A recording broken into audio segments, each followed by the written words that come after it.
Welcome back to Make It Mondays, and this week I'm starting a new t-shirt. And this is the yarn, so it's a very pretty maroon color, but it is also very, very thin. So this project is probably going to take me quite a while, but I have started off camera and this is how far I've gotten. I'm trying really hard to not have it be see-through. But let me get everything flipped around and I'll show you what the pattern looks like and the beginnings of how this is working.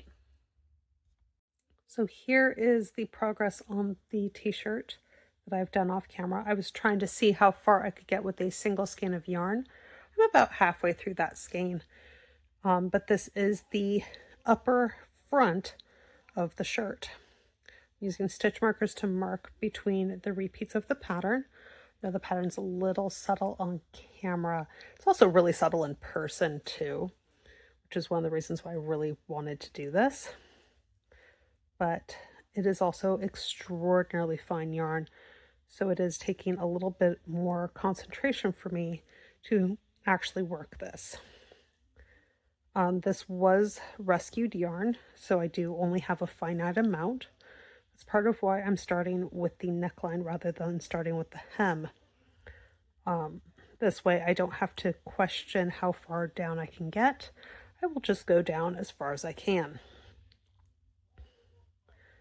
So I'm going to keep going. The sleeve is actually only to here. Like that's how much, actually not quite right. Yeah, the sleeve is to here. And then, so it's a very short sleeve for the moment, but I'm going to work a little bit extra down on each side of this for the sleeve. But I'm going to be back when it's time to connect the upper back and start working down there. So again, this is the upper front. The upper back is going to connect directly at the sides and go down.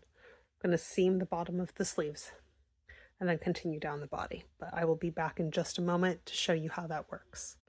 So here is the top portion of the shirt, and I have done the little extensions on the sleeves. So this will be the underarm on the sleeve. It's on both sides. And I have a tiny bit of yarn left over from this first section, and this will be to do this part on the back. But we're going to get started on casting the back, or casting on the back. So I'm going to start on the same, actually I'm going to start on the other side from where I started the first one, just so I have a row to work back on.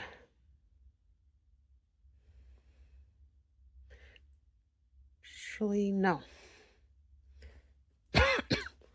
Sorry, I had to think about that one just a little bit. So I'm going to be working from the same side that I started from the last time. I'm going to pick up 1, 2, and so what I'm doing is I'm going through little V's from the cable cast on this very top edge of the shirt. And I'm going from the right side to the wrong side and then picking up the stitch. Now I am using a second cable needle, or cabled needle, or circular needle to do this. But it's just going to be this all the way down until I hit where the neck hole is. I'm going to double check my stitch counts at that point. But then it's going to be a cable cast on the neck and repeating the same process across the other shoulder and sleeve. At that point, I repeat exactly what I've done here of working all the way down, and yeah, I'm going to work all the way down across for 2 repeats. So at this point you can actually see the repeats a bit better. They are the diamonds that are built into this. So it's 2 repeats, and then there's another half repeat across the bottom of the sleeve. So yeah, I'm gonna work on this for quite a while.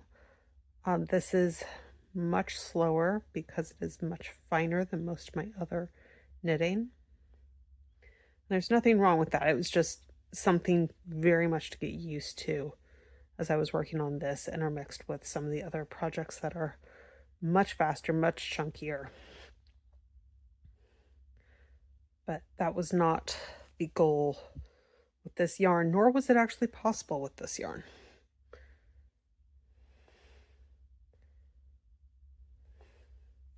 So yeah, this is the basics of how it's going. I need to get close to counting soon. So yeah, I'm gonna work that distance. So I realized I forgot to turn on the camera, forgetting how this underarm part worked.